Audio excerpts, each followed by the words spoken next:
Mañana con 15 minutos, esto es Sonora Noticias AM y miren, ya que estamos hablando y que les hemos dado a conocer a ustedes contenidos en relación y a propósito, ¿no?, de la conmemoración por el Día Internacional de la Mujer, no debemos de dejar de vista o perder de vista lo que ocurre con las niñas migrantes y con sus derechos. Todas las niñas y niños y adolescentes tienen derecho a la educación sin importar su condición migratoria, deben de acceder a la educación. La inscripción puede realizarse en cualquier momento del ciclo escolar y las autoridades escolares deben promover su permanencia a través de diferentes acciones, como por ejemplo la renivelación y muchas otras. Quien sabe perfectamente y conoce a la perfección este tema es la doctora Gloria Siria Valdés del Colegio de Sonora, quien además pues ha impulsado este seminario de la niñez migrante durante muchísimos años y a quien tenemos en la línea telefónica. Doctora, buenos días, ¿cómo está? Hola, buenos días, Nidia. Muchas gracias por invitarme. Gracias. ¿Qué nos puede decir sobre las niñas migrantes y su derecho a la educación, doctora? Sí, muchas gracias, Nidia. A mí me gustaría empezar diciendo, en aras de ampliar un poco el Zoom, que las niñas y adolescentes, mujeres migrantes alrededor del mundo ocupan un lugar muy importante en la migración en términos de números, casi igualan al número de los varones migrantes y por ende es el grupo más vulnerable en la migración internacional. Están expuestas a violaciones, ultrajes, secuestros, trata de órganos, trata de personas, etcétera. También me gustaría especificar que la exdirectora del Observatorio Internacional de las Mujeres, OIM, en Honduras, comentó que una de las fronteras más peligrosas y la más importante en la que padecen las mujeres, niñas y adolescentes situaciones vulnerables es la frontera mexicana. Es ahí que tenemos que poner ojo para salvaguardar los derechos fundamentales de todos los migrantes, en especial el grupo más vulnerable, niños, niñas, adolescentes y mujeres migrantes.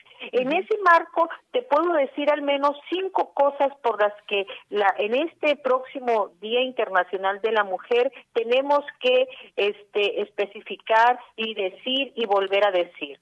Toda niña, adolescente o mujer migrante tiene derecho a vivir dignamente, derecho a la salud, derecho a la educación, derecho a ser respetada su identidad e integridad y derecho a ser libre.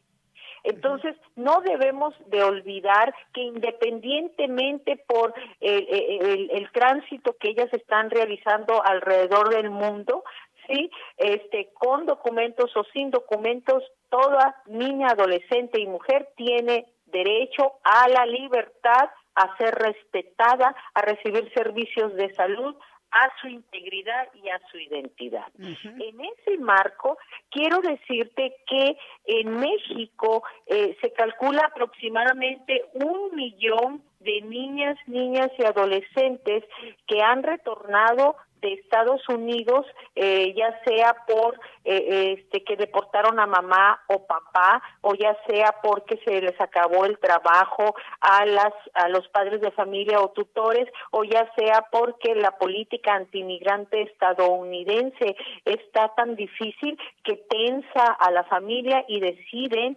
regresarse a México. A ello le estamos sumando todos los cientos y cientos de niñas y adolescentes migrantes de Centroamérica, Sudamérica, el Caribe, etcétera, que están ya sea transitando por territorio mexicano o están indefinidamente establecidas en nuestro territorio. Eso es muy importante.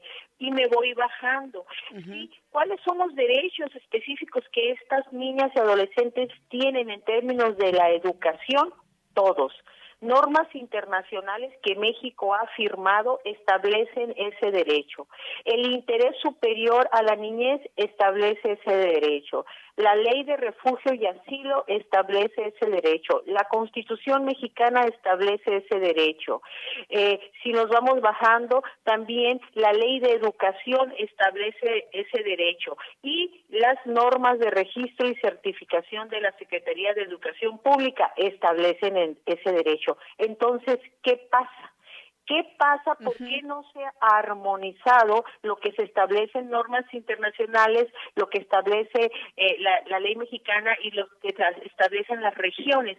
No se ha armonizado por el desconocimiento de ello, por la falta de profesionalización, porque no hay un mecanismo protocolario que claramente indique cuál es la tramitología al respecto.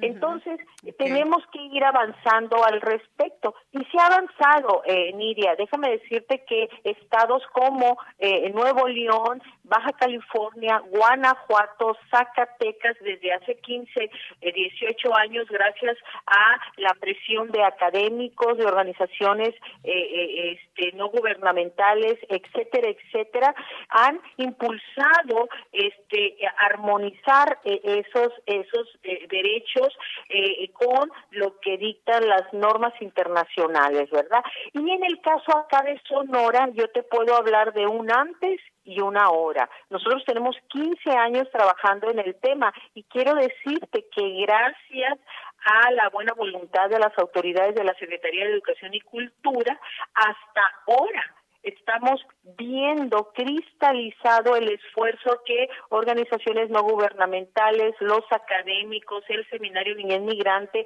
y, cómo no, algunos elementos de la Secretaría de Educación y Cultura del pasado se han esforzado por facilitar ese derecho, ¿verdad? No al cómo no, Nidia, sino al cómo sí podemos avanzar. La semana pasada inscribimos a 3 señoritas a la escuela secundaria. Ahí nos recibió muy amablemente el subdirector Horacio Cinco. Son niñas de Venezuela, Nidia, que pertenecen a una familia extendida de 10 personas, entre ellos niños también que van a primaria y que decidieron salirse del albergue de la colonia San Luis para establecerse ya indefinidamente aquí en Hermosillo. Y así hay muchos casos.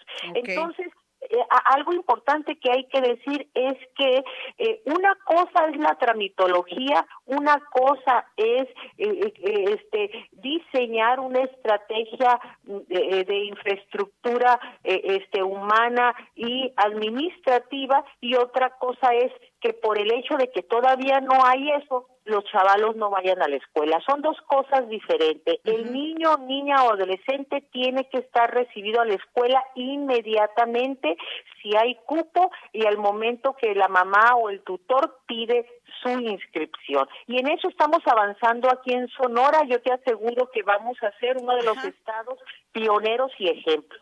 Doctora, ¿qué tan común o qué tan frecuente es que se pida o se solicite pues el acceso, ¿no?, a una escuela por parte de estas familias extendidas, estas familias de migrantes, para que adolescentes, jovencitas vayan a la escuela? ¿Y qué tan frecuente es, por otro lado, que a lo mejor no se haga la solicitud por desconocimiento? ¿Ahí qué ocurriría o cuál es el escenario más común de estos dos? Sí, mira, en años pasados teníamos el escenario más común de que las madres de familia o tutores de familia iban a las escuelas y no les daban trámite los directores o las administradoras o las secretarias de las escuelas primarias. Especialmente estamos hablando de escuela elementaria básica y secundaria. Por esas razones, desconocimiento de que tenían derecho, y otra razón es, pues no sabían cómo hacerle, ¿verdad? Porque estos, aunque hubiese buena voluntad por parte de los directores de escuela, ellos argumentaban, Miriam, y esa es una buena pregunta, argumentaban que ellos se sentían inquietos a que esta niña o niño fuera, no fuera quien decía que fuera y que el tutor no fuese su tutor. Entonces ellos cómo se amparaban, ¿verdad?, ante eso, o cómo le iban a hacer para inscribirlo. comentarios como cómo me amparo, me voy a meter en una bronca administrativa, yo no tengo conocimiento de que se deban de ser recibidos, etcétera, etcétera. Esas eran las actitudes en un antes que yo te puedo decir. También déjame decirte que los mandaban a la Secretaría de Educación y Cultura, donde está el cuartel aquí en el centro, y tampoco sabían. Es un enredo, Nidia. Es una burocracia que habría que mejorar. Si a ello le sumas un discurso discriminatorio, una narrativa xenofóbica como tuvimos con las autoridades pasadas, pues nuestra tarea en el Colegio de Sonora ha sido picando piedra pianito. Sí, en la actualidad vemos que gracias a la difusión de las normas de registro y certificación que nosotros hemos posteado por toda la ciudad, gracias a ustedes los medios que hemos establecido el derecho a la educación, y también gracias a esta iniciativa de ley que escribimos en colaborativo con la Unison, la Universidad de La Salle, la UABC, etcétera, etcétera, esta iniciativa llamada Mesabancos en Espera, Derecho a la Educación, y que ya fue aprobada por la Comisión de Educación. Falta que el Congreso la apruebe en el Pleno. Gracias a eso ya hay una narrativa más concientizadora. Tenemos a una estudiante de postdoctorado en el Colegio de Sonora que está realizando visitas a la escuela. Nos presentó el reporte hace unos días y comentó que de las 20 escuelas que ha visitado de primaria y secundarias, todas las escuelas, el 90% comentaban que estaban informadas acerca del derecho a la educación. Pero también comentaron que no tenían capacitación de cómo hacer el seguimiento, y también comentaron pues que sabían que tenían que recibirlos, pero estaban inquietos al cómo, ¿verdad? Entonces ella decía, pues no se preocupe, director, lo importante es que sabe que lo tiene que recibir, ya veremos cómo el cómo, ¿verdad? Sí, o cómo se tramita todo eso, qué se puede hacer. Entonces creo, Nidia, que vamos avanzando, pero hace falta mucho que hacer. Sin duda alguna. Leo un comentario que nos llega del auditorio, doctora, a propósito de la intervención de usted esta mañana. Nos escribe Humberto Ramírez y nos dice, en relación al tema de los migrantes, es importante hacer saber al auditorio y a la comunidad que a nivel internacional en la UNESCO y en la OEA y el mismo gobierno estadounidense ha implementado un fondo de apoyo, un fondo de ayuda a dicho renglón, pero nunca se ha dado un análisis al respecto. México, por su parte, hace lo imposible por ayudar en este capítulo. Son las organizaciones civiles quienes hacen la tarea. Saludos, es lo que nos lo que nos comparte Humberto Ramírez, doctora, a propósito de la intervención de usted esta mañana. Tiene mucha razón el señor Humberto. Son las organizaciones de la sociedad civil las que han sacado la casta históricamente en favor de los migrantes. No hay duda, Nidia. Son las organizaciones civiles como Inmuni, Sin Fronteras, grupos de trabajo de política migratoria, agenda migrante, etcétera, los que a nivel nacional han sacado la casta. Es importante que ahora entendamos que la cuestión migratoria no solamente es de las organizaciones no gubernamentales, es una situación de todos, gobierno, sociedad civil, académicos, organizaciones no gubernamentales y gubernamentales. Se puede hacer mucho, Nidia. Aquí nosotros en el Colegio de Sonora tenemos 15 años trabajando y vemos todos los frutos. Déjame decirte que tenemos desde el 2018 el programa de asesorías escolares gratuitas, desde antes que iniciara esa directriz nacional de hacer incidencia, ¿verdad? Nosotros en el Colegio de Sonora trabajamos con la incidencia desde hace muchos años. En ese programa de asesorías escolares gratuitas que tenemos desde el 2018, recibimos a niños, niñas y adolescentes que retornan de Estados Unidos, muy bien, de Centroamérica y de Sudamérica. Muy bien, doctora. Muchas cosas. Muy bien, doctora, pues muchísimas gracias por esta información. Le enviamos un saludo.